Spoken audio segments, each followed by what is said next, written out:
Hello everyone, welcome to new vlog. So, আজ আমরা যাচ্ছি সমুদ্রের পাড়ে সকলে মিলে। তো মূলত আজকে জুম্মার দিন, সকলে যাচ্ছে গোসল করতে জুম্মার পর খাওয়া দাওয়া করে। সো আমি যাচ্ছি জাস্ট ভিডিও করতে, বিকজ প্রচুর গরম এবং এই গরমের ভিতরে নোনা পানিতে গোসল করলে প্রচুর পরিমাণ ক্ষতি হবে, যার কারণে আজকে আমি গোসল করব না। কিন্তু সবাই গোসল করবে, আমি খালি দেখব। কিন্তু যতই হোক, সমুদ্রের পানি বলে কথা, পাও না ভেজালে চলেই না।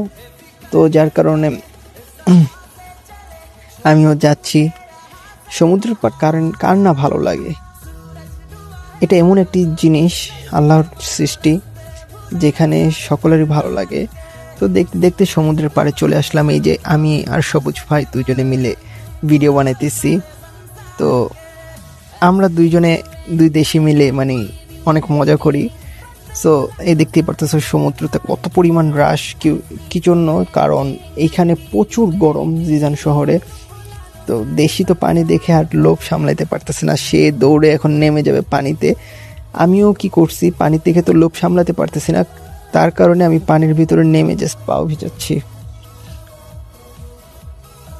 তো পাও ভিজাতে ভিজাতে দেখি কি তারা আমার দেশি আর আমার সাথে যারা ছিল সকলে পানিতে নেমে গোসল করতেছে। দেখতেই পারতেছেন তারা কত